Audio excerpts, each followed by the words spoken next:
So now, this is something I want to ask you. We'll come back to where we were. See, I'm meeting you for the first time. I've seen so many of your videos, heard you speak to a lot of other people, podcasts, interviews, and everything. But I'm meeting you for the first time, and it's internet. I don't know what it is making, how it is making things happen. People are cordial to each other, and conversations are flowing. And I don't know what is the boundary of respect and all of that. So there is one question I want to ask you. Mr. Campbell, you are probably in your 70s right now? I am 77. You're 77. Now, so if everything feeds into everything else, you're 77 and you have a long, long way to go. But at 77, you are sharp, as the American phrase goes, sharp as a tack or something. And you have a good memory, which is something I've noticed in my father. He's the same age and he also remembers, but he doesn't have any background in science or anything. So I don't know, is it from that time or I don't know, but would you say that your experience in life and the journey that has been with science and with consciousness and the experiments have kind of fed into you holding yourself the way you are and being on point and talking and going on for the next 2 hours? I'm sure you'll be like right on it. I might tire out. Yeah, I'm not tired. This is fun. Yeah, of course, it has a lot to do with that. Physically, I'm probably in better shape than the average 25-year-old. Amazing. So physically, I'm 77 and I go to a physician because of, maybe a kidney stone or something. So I have those ailments every once in a while. Those kinds of things will happen occasionally. And the first thing they ask me is, give me a list of all the medications you're on. And I'll say, none. I don't take any medications. And they'll say, what?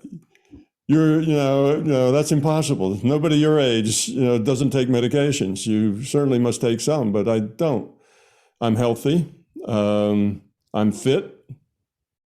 I exercise, 4 times a week for a couple hours. Each day for a couple of hours, or in total? Yeah. 4 days a week. I do two days of weight training and 2 days of basically core muscle and cardiac. What do you call it? Audio.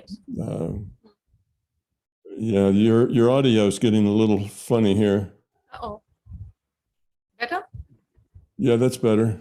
No, so like earlier you were talking about how you used different techniques that you developed with Mr. Bob Monroe and all of those things. Are you practicing those techniques too for yourself? I don't practice techniques anymore. When you're beginning this business, you use techniques to help do things. I always had to first lie down and get into a good meditation state and, settle your mind and push all the other stuff away, and you do all that kind of stuff. But I don't do that anymore. I don't actually sit down and meditate ever, but my life is a meditation. So I think it'd be just as accurate to say as I meditate all the time. My life is a meditation. I'm always in that state where I'm connected to my intuitive side as well as my intellectual side. And I don't have to leave here to go there. So early on in my growth and learning, I'd have to go lie down in a bed and close my eyes and then go out of body and then go on an adventure and do things and ask questions and get answers and do research. Now that's not necessary. I have access to all of that reality all the time, just as a matter of having an intention. So those things that used to take a half an hour to get there, and then there was a big difference between here and there, now it's just all one thing. It's all reality. So as I need information that's intuitive out of the databases, it just comes whenever I need it. I don't even have to ask for it. It just appears as I need it to appear. So yes, I'm very physically fit. Can I say I'm unusually fit, unusually strong, and unusually healthy, but that's because I modify future probability with a positive intent. I don't have the negativity. Life does not make me angry. I have fun. This is fun. I have fun. My life is mostly joyful and satisfying. So It it's plays into it. Plays into yeah, it. yeah. So it's all good. Great. So I don't age. Matter of fact, my wife is 12 years younger than me, and if you were to look at us and kind of just judge quality of health and everything, I would seem to be probably 12, 15 years younger than her.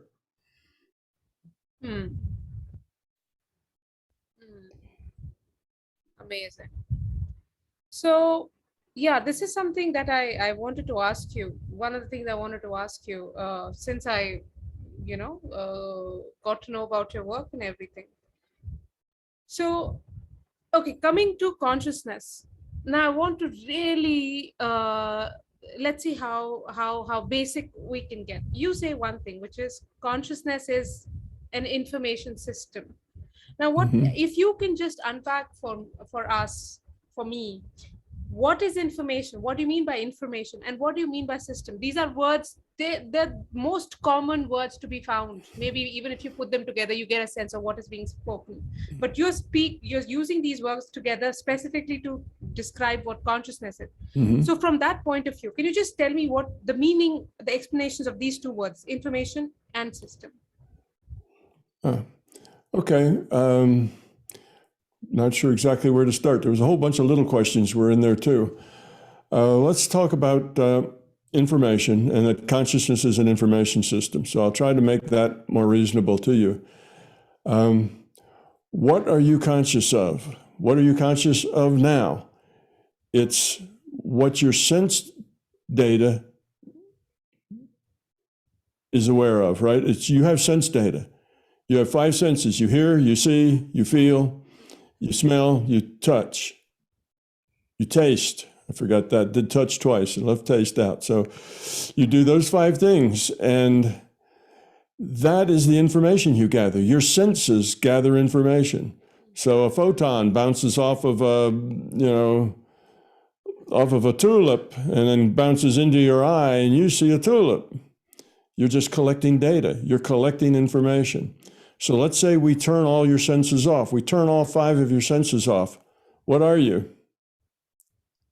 You're just floating in a black void because you don't see anything, you don't hear anything, you don't feel anything. So you're just floating in a black void, but you're aware. I call that the Descartes moment, right? That you think, therefore you are. You are because you think. You have an awareness of self. I am. That's all you have. You're alone, floating in a void, but you have a sense of I am. And because you've not always been alone, floating in a void, you have history. You've been here with your eyes and ears and nose and mouth open, so you have history, and you can go back at all those memories. So you are consciousness. You are awareness. That's what I mean by awareness. You are just awareness. And your awareness that gets a data stream, that gets information. That information now for you is what information comes through your 5 senses. And that's all. So your reality is you getting that data and interpreting it. Yeah. And everybody interprets that data differently. So now let's put you in a virtual reality machine, goggles, put on the goggles and the headsets and everything. Now your data stream's different. Now, though you're sitting in a couch in your living room, you think you're underwater and you see jellyfish and whales swimming by and all that sort of thing. Well, it seems like you're in the ocean and you can turn your head and look up and look down and they're all around you. You're under the ocean. That's a virtual reality game. Now you're getting data from under the ocean, and that's what you see and that's what you hear. But it's not what you smell and not what you taste. So that virtual reality is only a virtual reality in 2 of 5 dimensions that you have for data. Now, if the virtual reality's got better to where you could feel the water slushing over your body, and you could smell the salt and you could taste the salt, in the water, then you'd have all your senses and you would be there. And there wouldn't be any way that you could tell you weren't in the water because you'd feel wet. And everything you see, you turn your head and your hair would kind of float out here in the water. And, that would be a virtual reality. So our reality, our sense of being conscious and being aware of things, it's really awareness with information, awareness that gets a data stream. That's what it is. So just think of your five senses as data on a data stream. Just like if you were playing The Sims, the computer, the server would send you a data stream, send your computer a data stream. And your computer would take that data stream and put probably 1.5 million dots of light on your monitor. And you would look at those 1.5 million dots of light and you'd see other people, houses, cars, whatever it was that was in front of you. That's what you'd see. You're interpreting the dots of light to be that Sims household with its, all its furniture and everything else. You interpret those dots of light to be those things. Okay, so now you're a consciousness and you're getting a data stream. You interpret that data stream to be this physical reality because you're logged on to an avatar that's in this physical reality. You only get to see, hear, taste, and smell what that avatar sees, hears, tastes, and smells and feels. Okay, so that's the way the game works. So your reality is information. It reduces to information in a data stream. That creates your reality. The avatar feels. Pardon? The avatar feels. You said yes, whatever the avatar feels, sees. Through the senses. And so on. Oh, okay. All through the avatar senses. So you're getting data. See, if you're playing The Sims, then you see what your Sims character sees. Your Sims character turns around and looks the other way, then you see what's over there.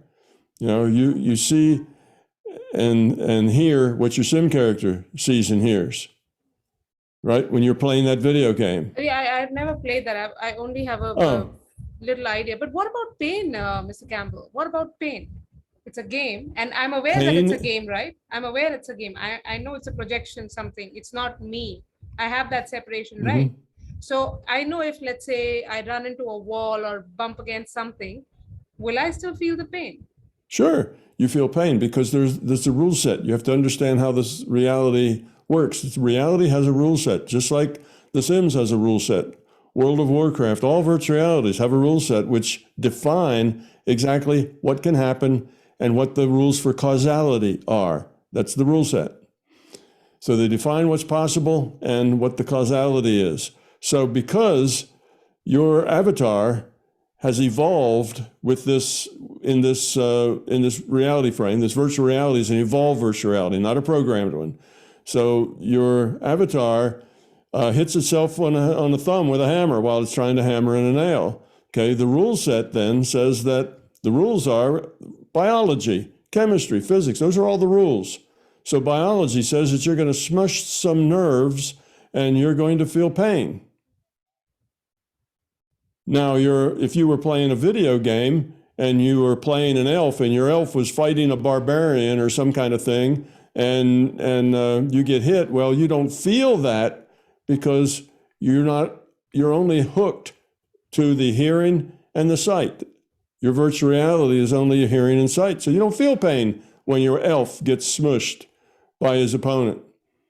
Okay, but that's because that's the nature of that virtual reality. It's only sight and hearing. You hear it. You hear the scream. You hear the thumps. You hear the clang of the weapons.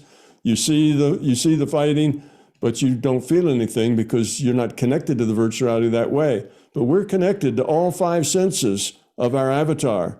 And when that avatar feels pain, then you feel the pain.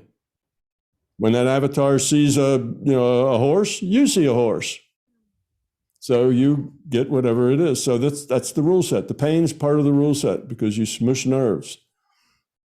So that's why that works. So you think, let's say that you are in an accident and you have got hit on the head and you have some brain damage, maybe a really bad concussion, and that you can't remember anything and you can't speak well. You just mumble your words, and maybe when you walk, you drag your foot. Well, it's not that your consciousness, who is the player, is damaged. It's that your consciousness now has to play an avatar that slurs its speech, can't remember, and drags its foot. So it is now limited. So the rule set basically defines what the player, you are consciousness. The player is the consciousness. You're the avatar. Your consciousness is the player. The rule set defines what you can do with that player. So that player that you're playing now has a really bad concussion, can't speak, can't remember, and can't walk very well. So you have to play a character that has those problems, that has those issues. And that's the way it is. And you feel whatever that character feels, because you've got all those five senses, not just the hearing and sight, but you got all of it. So you feel that pain, and you're limited by that pain. Now, also,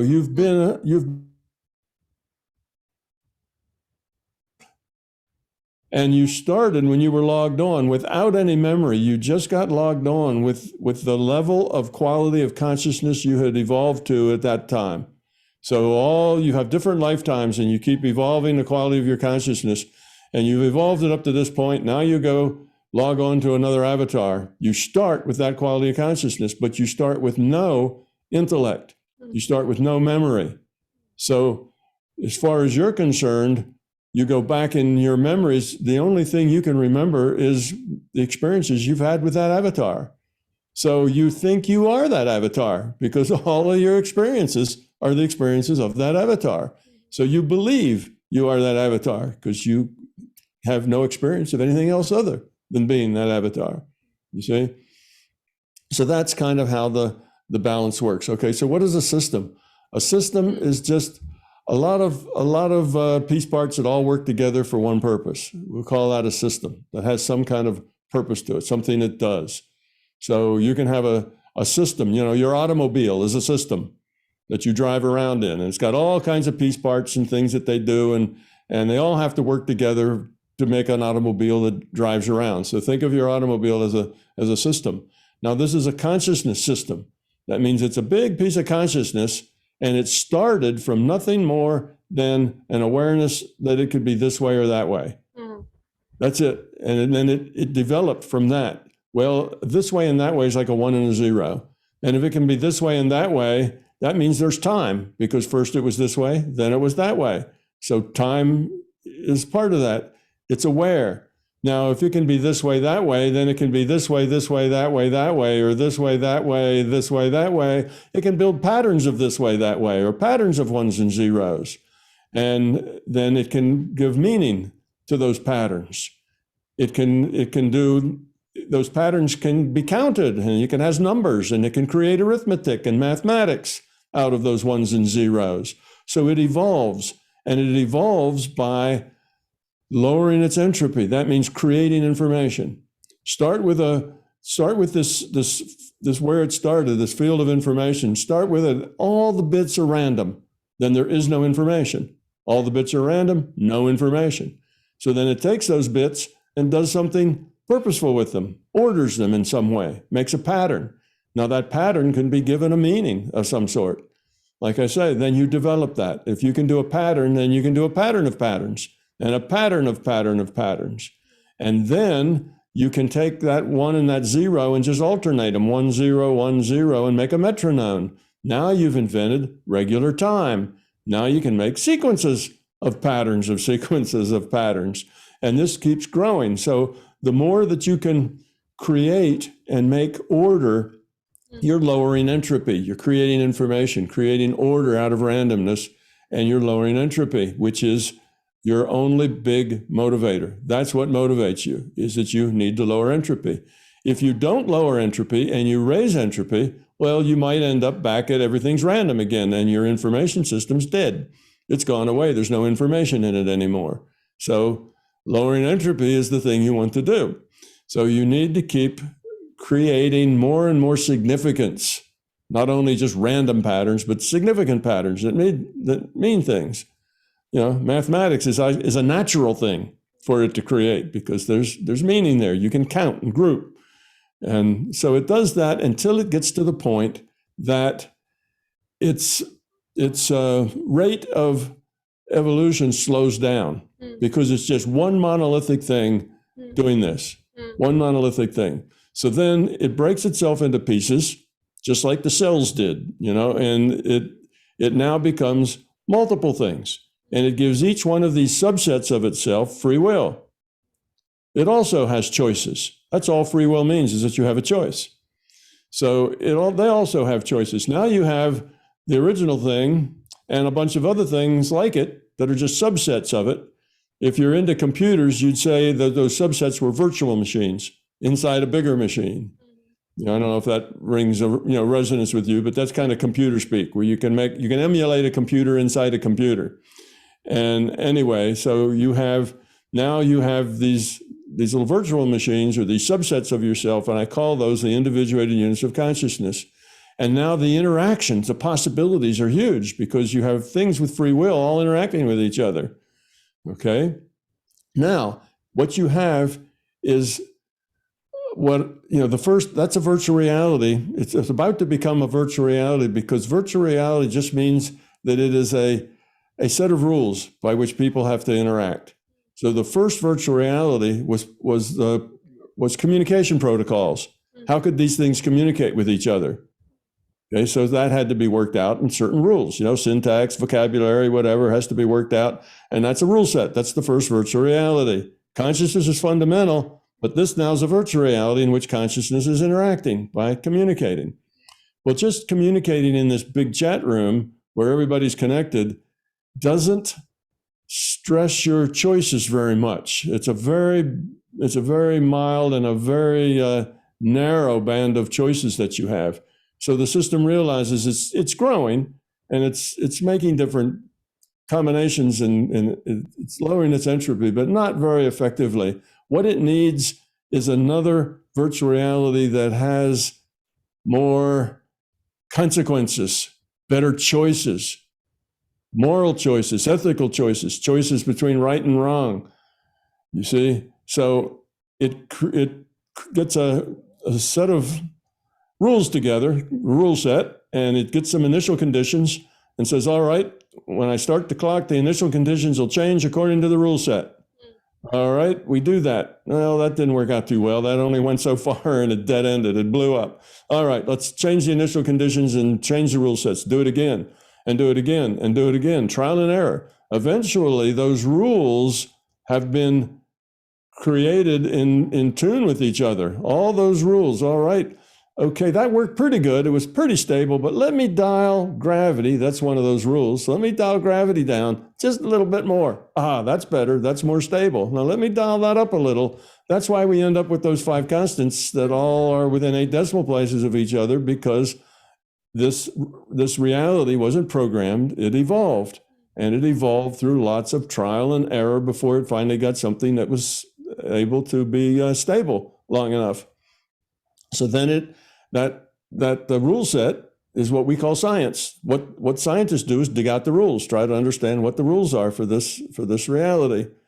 Okay, so that's where we are. We're those individuated units of consciousness, really. Okay, and we're playing this game.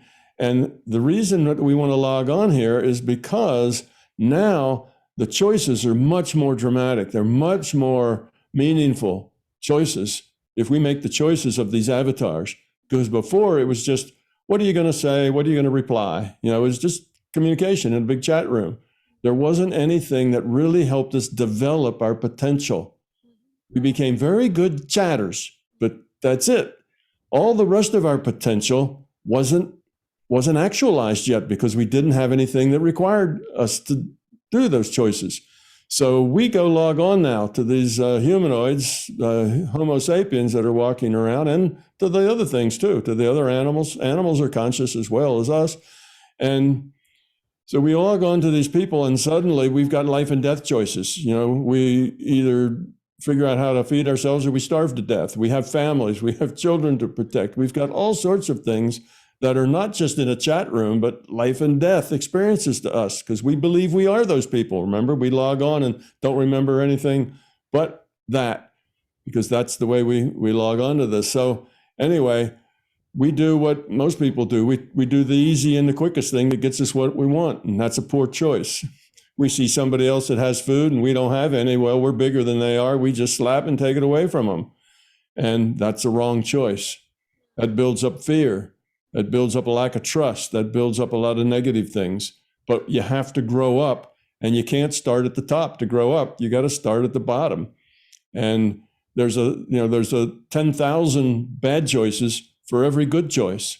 You know this in your own life. In your life, you get to a fork in the road, or maybe where you have 2 or 3 choices that seem like they'd be good choices, but you could think of thousands of things that would be bad choices. The bad choices always outnumber the good choices. So it's just easier when you don't know what you're doing in the beginning. You just end up making a lot of very bad choices because that's the nature. You have to learn in order to make better choices. So would you say that mark of intelligence is more than knowing what to do, it is what not to do? That what intelligence? The mark of intelligence terms of... Yeah, well, the mark of intelligence is learning, is being able to learn, being able to take whatever experiences you have and gain from them. That's the thing. There's really no penalty in making mistakes and making poor choices. There's only a problem with not learning from those choices. Repeating. Yeah, that's the problem. So being aware and learning from those choices, that's really the mark of intelligence. Right. Being aware of things and saying, oh, I see how this happened. I see why that happened. I'm going to fix that because I didn't like that very much. I'm going to make it different. So anyway, so here we are humans, and we're there to lower our entropy. That's the whole point of the system. And we do that by cooperating and caring and sharing and loving. That's how we do that. And that's our job to figure that out. Right. Well, Homo sapiens have been staggering around on this planet for about 200,000 years. And most of that time, our learning has been very, very slow. But that's the way evolution is. The more you learn, the easier it is to learn more. So learning accelerates because you get better at it and better at it. So if we just go back and look at the last 500 years, you'll see we have gained a great amount of learning. We've grown up a lot in the last 500 years, probably more than we grew up in the, 95,000 or whatever years it was before this, before the last 500 years. We've really grown up a lot in just the last few years because it accelerates, and that acceleration is keep going. So that learning curve, let me draw a line here like a graph, it grows just a little bit, and then it goes up. Like so. Yeah. That's the way the learning goes. And right now, we're just on the knee of that curve where it starts to accelerate. So we're here, and it's growing, and now it just started. I can't get my finger to do that. It's just starting to grow, and up it goes. Yeah, and that's the logical way, right? Because it's woven into evolution. So that's logic, right? Yeah, right. That's logic. So evolution accelerates. So here we are, and we're here making choices. Those choices have to lower entropy for the whole. In other words, we human beings, if we all cooperated and worked together, how much more could we be? See, how much better, how much more creativity, how much more inventiveness, how much more caring, could we develop if we were all working together with things? Resources aren't our problem. Our problem is a low quality of consciousness. We're greedy and fearful, and that's our problem. Right. So when you look at it, that way, you see that all of the problems we see that reflect our low quality of consciousness, they're just symptoms. The real problem is a low quality of consciousness amongst, the average quality is very low. The fact that you've got a dictator here who's nasty and a politician there who lies, those are just symptoms of the low quality of consciousness. They're not. You can change that. You can get rid of that dictator and get rid of that politician, but it won't matter. They'll be replaced by somebody just like that. It's because that's the way we are. That's the way we are. People get away with whatever they can get away with because they're low quality. So you take some guy who's humble and nice and never kicks his dog or slaps his wife and put him in that position of power, and suddenly he's slapping and kicking everybody because he has power now that he didn't have before. So we just basically have low quality of consciousness here, but we're growing, and we're on that fast track that we're moving along pretty quickly now. So that kind of gets a picture of where we are, what we're doing, and what we're here for. So I'll go back to you and your questions. I guess your question initially was, tell me about systems. This whole thing is a system. Consciousness is a system. It's got piece parts. We are one of the piece parts. We, consciousness, are one of the piece parts. Piece parts. This body is just a calculation that a part of this consciousness system configures itself as a computer. It's an information system. It can configure itself in many different ways. Information systems are hugely flexible. Information systems can do almost everything. Reality is information to us, nothing more real than information. So it's configured itself partly as a computer, and that computer serving our reality. It's the server, it's the computer that computes it. It has a rule set. That rule set says how all the causality happens here. It's the physics and chemistry and biology. So this is a multiplayer game. We interact with each other. So I do things that affect you, you do things that affect me, and all of that gets computed. We get the data stream back, and I see what you're doing, you see what I'm doing, and we make our move. And we say, well, what I'm going to do is this, or what I'm going to say is that. And we do, and we send that up to the computer. The computer comes back and shows the other person a picture of that person doing that, and then that person reacts to it. And that's the way multiplayer games go. So when you see this reality as a virtual reality, not a computed one that was evolved, and you see how it has evolved from just a simple thing to something very complex, you realize that its purpose is just to live, just to continue, and it does that by lowering its entropy. So it's growing, it's becoming. And that then provides the basis for understanding all sorts of other things. Take a double slit experiment. Why is there an observer paradox? That whether a person observes that which way data, as far as which way that the particle goes through the slits, makes a difference. Mm-hmm. Well, why is that? Because in a virtual reality, the reality exists only in the minds of the players.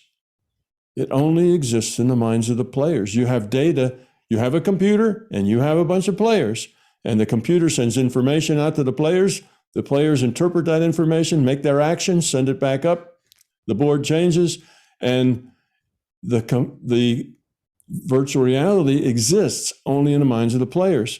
For example, take again The Sims or World of Warcraft. If there are no players logged on, what is their server doing? Nothing.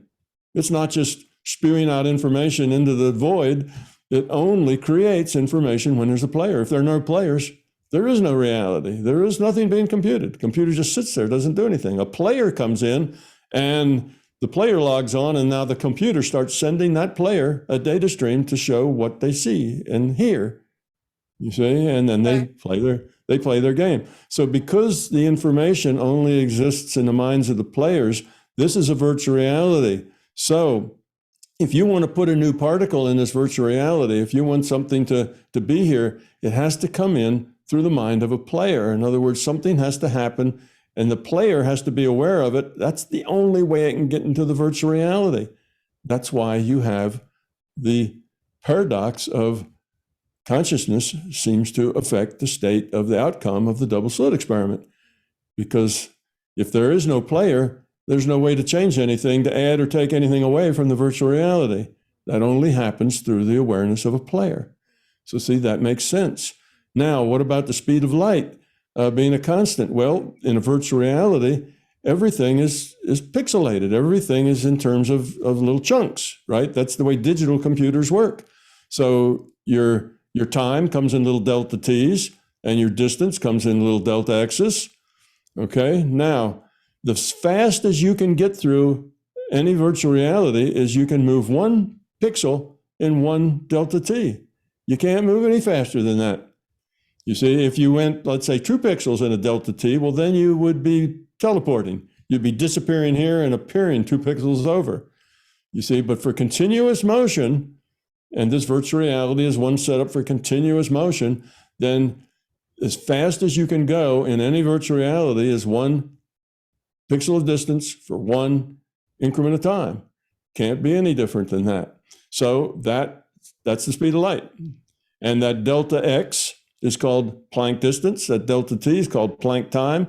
You divide Planck distance by Planck time, and you get the speed of light. And that's the time at which physics says that our reality becomes granulated, becomes pixelated, if you like. Okay, so now here's another thing that science has found. The speed of light actually does change a little bit now and then remains constant, but changes a little. But it changes in like the eighth decimal place. It'll change, but we can measure light to like the 10th decimal place. So we know it's a real change. It's not just that it's our measurement error, it's a real change. And we've noticed this like 4 or 5 times since light's been able to be measured accurately, that light changes. Well, why does that happen? See, it's a big mystery in science, but it happens because the system that creates a virtual reality doesn't create it in any more resolution than it needs. It only creates it in the resolution that's necessary. If it created in more resolution, then that'd just be wasted computer cycles, creating things that nobody would notice or nobody would see. So times when humanity starts digging deeper and deeper, like we start smashing atoms in big cyclotrons, over in Geneva, then the resolution has to get finer and finer because we're making measurements at a finer and finer level, and there needs to be some specificity there. Well, how do you make the resolution finer? Well, you need a smaller delta t and a smaller delta x. And the thing to do would say you want to double your resolution. Well, you divide delta t in half and divide delta x in half. Now your resolution is twice what it was before, right? You've got smaller units, smaller pixels, better resolution. You following me? Yes, smaller pixels. Yeah, smaller pixels, therefore better resolution. Yeah, finer picture. So you just divide them by 2. But you can't divide them by 2 because they're pixels. You can't just divide it by a number. You can only divide it by some number of pixels. You can't just divide by 2. If you divide that by 2 and that's a certain time, well, that time may not be available. It has to be the next pixel that's closest to that time, because we don't have continuous time and continuous space. They're pixelated. So what happens is you want to lower that resolution. You want the resolution to be, raise the resolution. You want to make it be more resolution so you can have finer picture. Then you change delta t and delta x and you try to keep the ratio the same. But because they're pixelated, you can't make them stay exactly the same, because you can't make it be whatever you want. It has to be either the pixel, the next pixel up or the next pixel down. It can't be just whatever you want.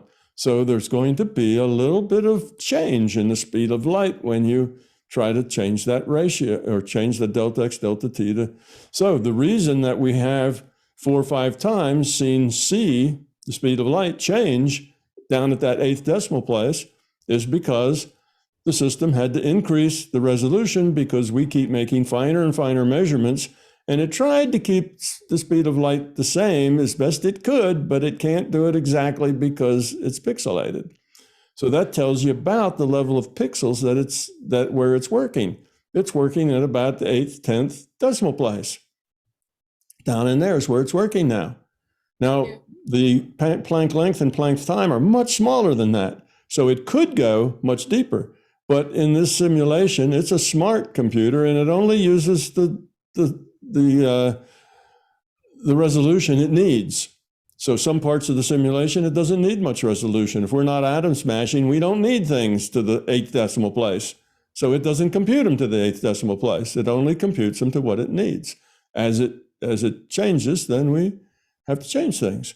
So see, now that's another one of those big mysteries in science. Why does the speed of light change? Why is c a constant? Why does it matter that there's an observer? Well, see, this model answers all those things. Why do those numbers all look like they're coordinated or perfect for each other? I got a sense of what you're saying, and so okay, just a little bit of what we were talking about earlier. You were talking about evolution also, like one of the 2 things that are fundamental to your whole theory. My big theory is that consciousness is fundamental and evolution is how would you complete the sentence? Evolution is also, they both exist, and it just is. If you have a self-changing system, then that system will change to improve its condition. That system will change to Reduce its entropy. satisfy the pressures that are external pressures that are on it. Right. And in this case, with consciousness, the pressure is internal. The internal pressure is to lower entropy. Great. So now we spoke to one Dr. Marco Masi. He's a physicist from Italy, and he has read the works of Sri Aurobindo. I don't know if you're familiar with Sri Aurobindo. So now, Yeah, a little bit. Little bit. So he found some.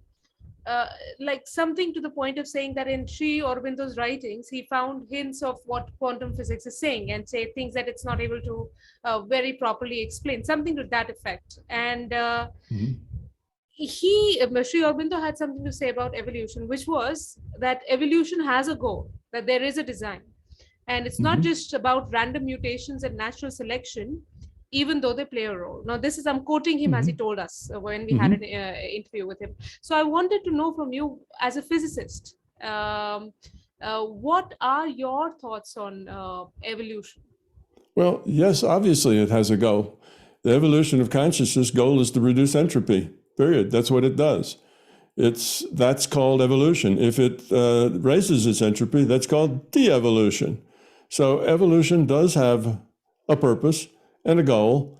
And in this situation, in my model, it doesn't mean that the system can't come in and fiddle with the model a little bit. Let's say its model as it evolves doesn't quite do what evolution wants it to do.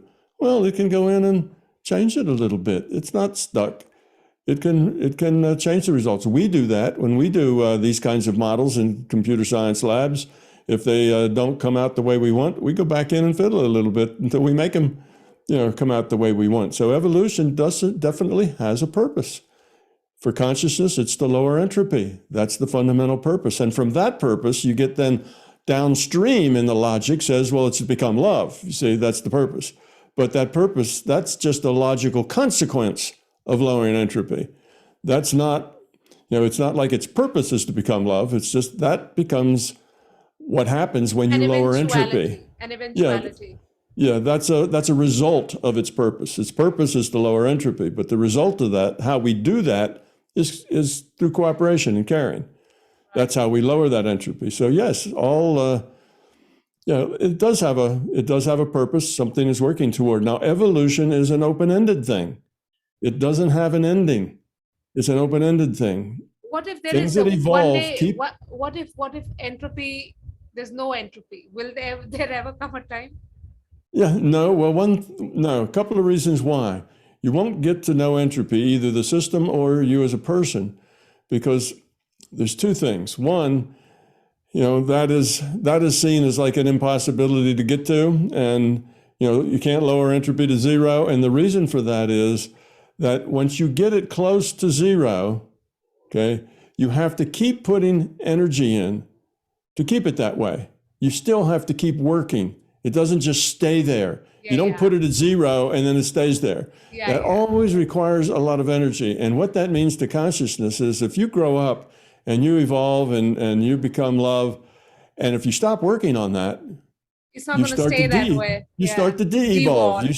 You start to devolve, and pretty soon your ego starts to grow, and you start to believe you're superior than other people, and all of that sort of thing steps in. So you never get to the end.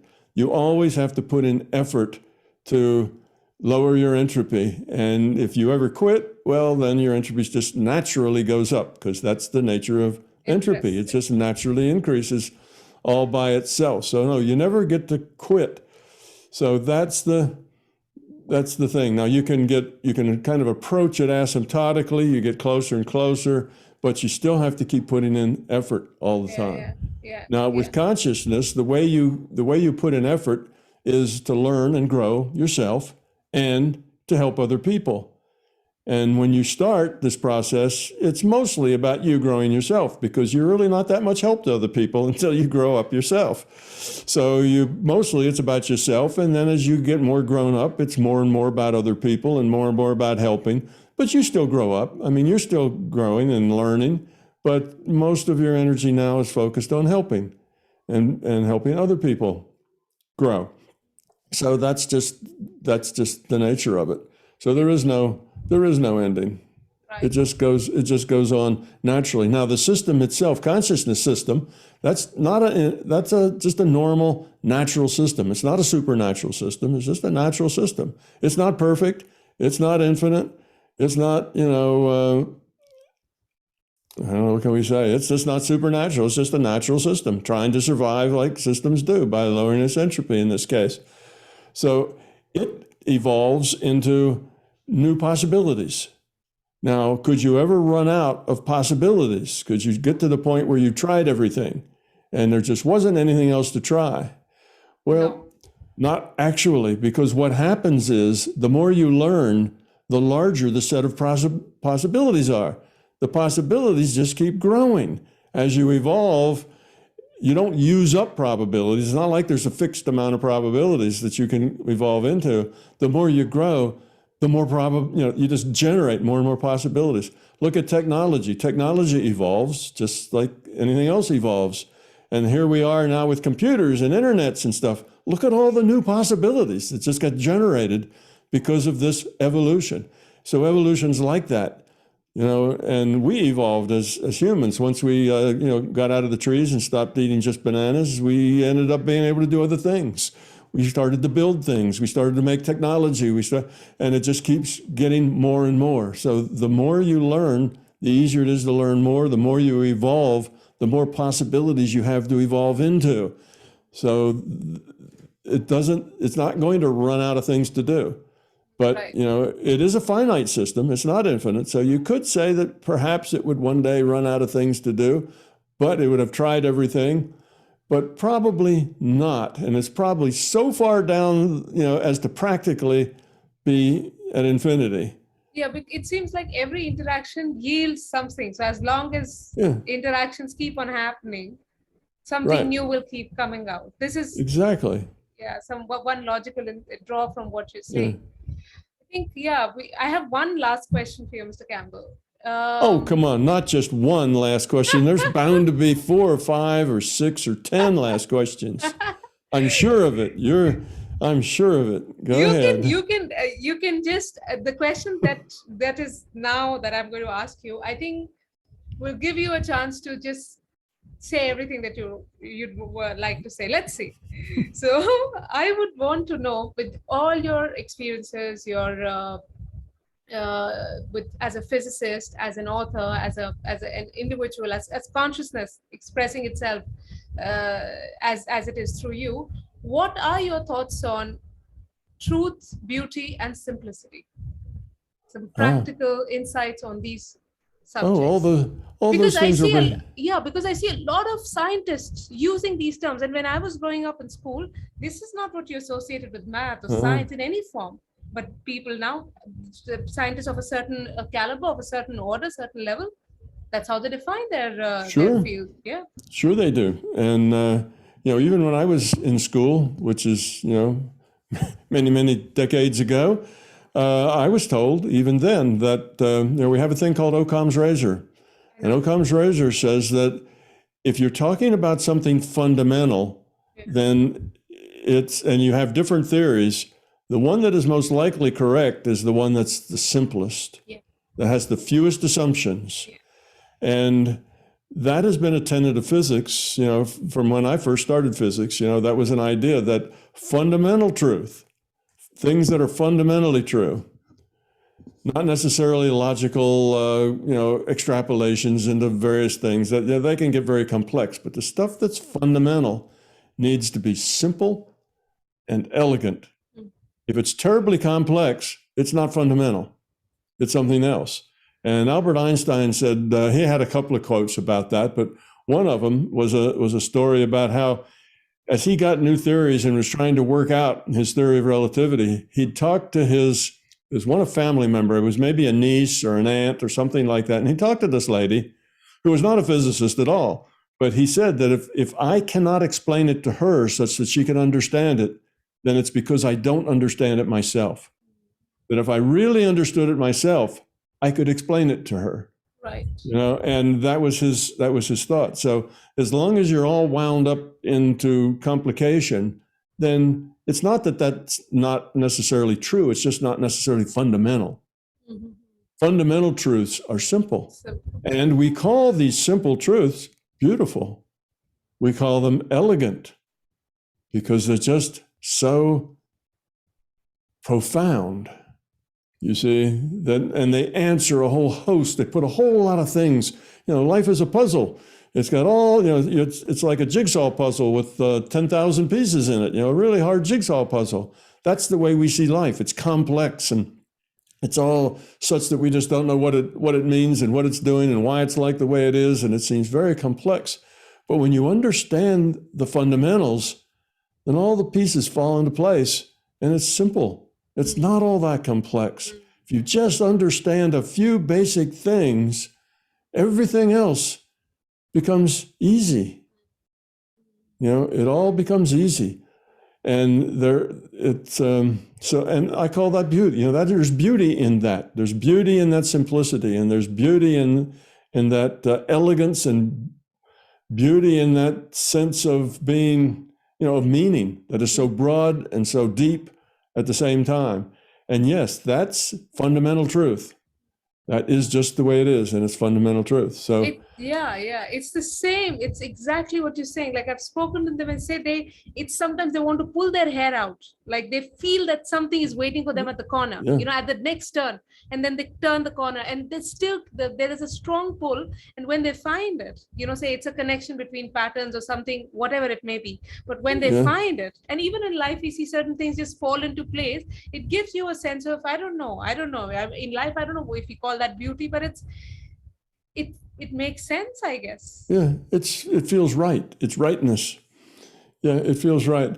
But I have a lot of, you can go back and look up some of the great physicists that we've had. One of them is John Archibald Wheeler. He was one of the big ones, but you can go back and do the older guys in the past century, but you will find that after quantum physics was around, you'll find that the elder, wiser statesmen within physics were saying things like, when we finally understand how this works, it's going to be so simple and so straightforward that we're going to go, oh, geez, that's obvious. Why didn't we think of that?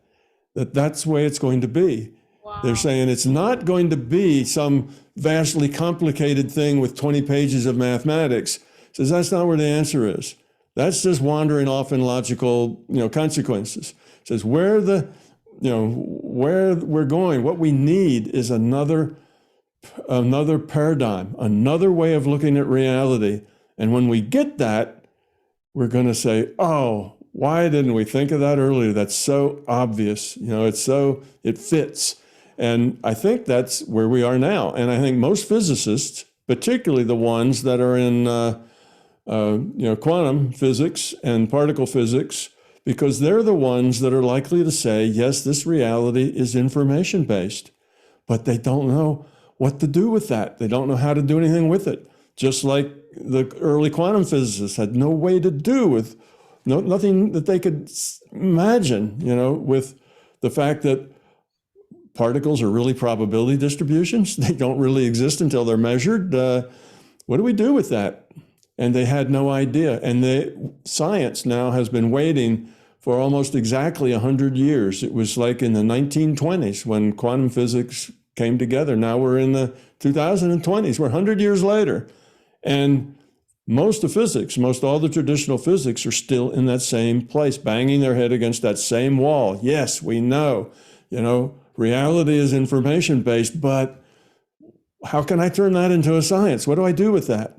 And you see, what they're missing is that information-based means virtual reality, which is why you'll get a lot of physicists talking about virtual reality. That's kind of a hot, fun topic among physicists. But again, they don't know what to do with it because immediately they come to ask, well, if it's a virtual reality, then it has to be computed. Where's it computed? And it has to be programmed. Where it's programmed? Oh my God, don't tell me God does it. That's not science. That's not a good answer. That's just that's one of these fluff answers. God does it. It's the answer for everything. You got a question, God does it. That's the answer. So they just get stuck with that. And what they haven't been able to see is that consciousness is fundamental and consciousness is the computer. And it wasn't programmed, it was evolved. Now we have places now all over in universities that have simulations where they have initial conditions and rule sets, and they let those things go out and make things. So that started with a bunch of experiments called Cellular Automata. That's the very simple, I don't know if you're aware of that, but you can look that up. In Cellular Automata, that's one of the simplest versions of this, where they take up a rule set and some initial conditions and watch how it plays out. And what they've discovered is these cellular automata can emulate a general purpose computer. They have memory, they can move data, they can do all these things, but they're just, you should Google that. It's called Conway's Game of Life, or Cellular Automata.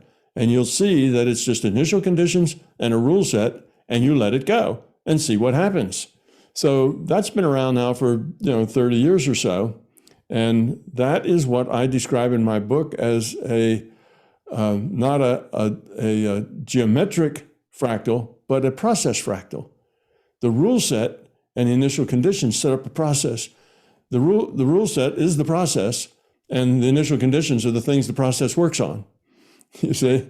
So, and it just keeps iterating. The output becomes the input, becomes the output, becomes the input, and it just keeps running that rule set. It's evolution. Evolution is a process fractal. And anyway, so these are ideas that's I think is this big paradigm shift is going to be a realization that consciousness is fundamental, and that consciousness is the computer. This is a virtual reality. And when they get to that point, suddenly all these things in physics that are paradoxes now, simple answers. Well, of course, there's the speed of light's a constant. You can't go faster than one block of X for one piece of time. It's simple. And all these other things that they see will just fall out and be very simple.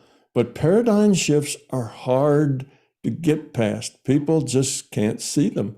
Like the physics problem, because they are so deep in their belief in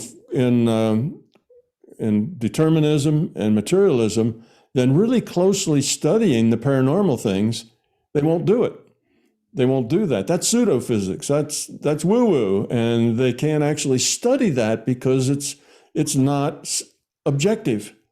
And science only is to be applied where it's objective, and that's subjective, so science doesn't go there. Well, that's such a big mistake, because if they had looked at the paranormal things, they may have come to the conclusion already that consciousness is fundamental. Because if they looked at just the placebo effect, how is it that people's minds change their health? How is it that people that are grouchy all the time, bad things seem to happen? Their life is not fun, and so on. If they'd studied some of that, they would begin to see that consciousness really is the fundamental thing, and that you can change things here from the consciousness, but it doesn't go the other way. Just like I did. That's not beyond. It's not like you have to be a genius to see that. You just have to experience it. You have to work in it. But science says, no, we don't go there. We only work in the objective. Our science is objective, and anything that's not objective is not science. So they don't understand that consciousness is fundamental because they've never worked and studied and researched within consciousness. Because in order to do that, you have to develop your intuitive side to the point that you can actually repeat experiments exactly. And that takes a lot of development of the intuitive side. And everybody in our culture has this big, huge intellectual, logical side and a little teeny weeny undeveloped intuitive side. And they just say, nonsense, can't do that. That intuitive side is just totally unpredictable. It's right, it's wrong. It's, people who think they've really got it. I got this. My intuition says this is going to work, and it doesn't, because they're guessing. That's their intellect guessing. It's not really their intuition at all. So, see, the whole system doesn't quite support it yet, but it will. As time goes on, with evolution, more and more people will get it, and more people will understand, and they'll see it. And I don't think it'll take 200 years like it took for us to realize that the world wasn't flat. but it is going to take some decades yet. But I think once it goes, it's going to go because today's high priests are not the priests. Today's high priests are not religious priests. Today's high priests are the physicists. They're the scientists. The job of the high priest is to tell everybody else what to believe. That's the high priest's job, to come up and interpret reality, tell everyone else what to believe. And when the high priests of science, the physicists, finally get to the point where they say, this is a virtual reality, then suddenly, that ball's going to start rolling and everything's just going to go. It'll be like the dam is broken when they get there, because they won't want to go past that point. They just want to stay in their nice little objective world. But the rest of the world is going to say, what? It's a virtual reality? Really? And the physicists say yes, and they're going to say, well, where's the computer? Who's the programmer? And that's just going to start discussion, and it's just going to take place. And over 2 or 3 decades, we're going to end up with the conclusion that love's the answer. And when we do that, then this world will start to become a better place, because people will begin to evolve more quickly. You can always play better in a game if you know what the rules are, if you know what the game is. If you're just wandering around clueless in the playing field, then you're not very good at the game. Well, this game is entropy reduction, growing up, becoming love.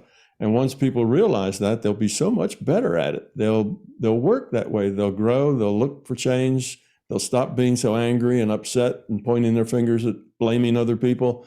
And we'll live in a kinder, gentler, more peaceful, more productive, and we'll all have more personal freedom.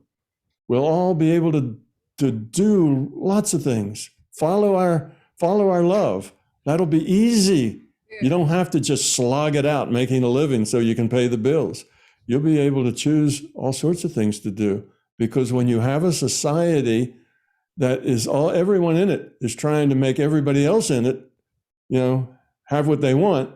If everybody in that society is trying to help you get what you want, and you're trying to help everybody else get what they want, then the society can adjust and configure itself in ways so everybody gets the maximum amount of personal freedom, which is a really big problem for people, because they think collective. Oh, a collective. That means a few people are in charge and everybody else is obedient, and that's terrible. Oh, then that's socialism. That's communism. That doesn't work. That's a dictatorship. But that's because that's based on fear, not on love.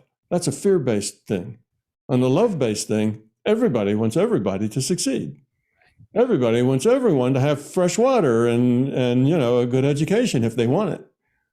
And you're not stuck in a particular career. If you decide to say, well, look, I'm a brain surgeon, but I'm really not getting much exercise. I'd like to go out and get on the back of a garbage truck and empty garbage cans, because it would build up some body strength and I have time in the fresh air. So let me be a brain surgeon Mondays and Wednesdays and Fridays, and I want to be on the garbage truck on Tuesdays and Thursdays, and that would be fine. You see, now you get in a career path and there's no choices. If you just do garbage, then all you can do is manual labor. And if you do brain surgery, that's all you're going to do is brain surgery. You're just stuck there. And your life gets to be boring, and you're just going through the motions. You're not as creative. You're not as inventive. Wow, what if everybody could follow their joy? Just think how inventive and creative we would be. That's something that you're doing. That's why you're doing this on a shoestring that you can hardly afford, because it's your love. It's what you're doing. That's creative. That's wonderful. It feeds back. Wouldn't it be nice if everybody were like that, trying to help everybody else be as creative as they could? So you see, there's a really nice picture ahead. And will we get there? Yes. Guaranteed, absolutely, I can say, probability of 1. We will get there. How long will it take? Not so soon. You see, you never know. We could get to that point where the physicists say, this is a virtual reality, and end up in a big religious war with my God's a better programmer than your God, and start fighting with each other again. Hard to say, but we have the potential now to do it, and we've never had before. Humanity's never had the potential to do this before, because we've all been isolated. Buddha understood it. Krishna, in that group, they understood it. Buddha understood it. A lot of the older, yes. the older wise people, they knew how reality worked. They understood it very well, but they could just be a little pocket of reality. They were always in the margins. They never made it into the mainstream. They were always a subset. And when materialism took over the mainstream, well, they were kind of shut out in the margins. And that's where they've been. So that the old high priests were religious and the new high priests are physicists. So that's the problem. We have to get them in the mainstream. And when the physicists say that this is a virtual reality, I think the mainstream is going to pick up on that and demand to have answers. What does that mean? And the physicists will say, well, we don't go there. It doesn't really, we don't know what it means, but most people won't, they're going to go right on. What does it mean? Well, it means something, let's figure it out. And they're going to go for it. And the physicists then, after they initiate it, they'll be drugged kicking and screaming into that reality. But eventually they'll take it up and realize, as crazy as it sounds, this actually does better physics and solves our problems here in physics. So in any case, that's me just wandering around here. No, it's a good note, I guess, to end this long conversation, Mr. Campbell, that we've had. And I just want to thank you for your time, for your generosity with your time and your insights. And I wish you all the best with all the work that you have yet to do. Yes, well, thank you. And I appreciate you, going to share this. Obviously, that's why you're collecting, and it's not just for you. You're planning to share this with other people, which is good. Because once we get to that time where the physicists call it a virtual reality, if enough of us have an inkling of the logic that turns up, once you make that statement, the logic that leads to that, then we won't have more religious wars about who's God's the better programmer. We will be able to grow up a lot quicker. So the more people that have that understanding, the more likely we are to turn this corner and just move off into positive space. So I'm grateful for people like you that come and gather this information up and spread it out onto others, because that's important. That's the knowledge that's important, is to get people to understand these things. So I thank you also for just coming here and doing the things that you do.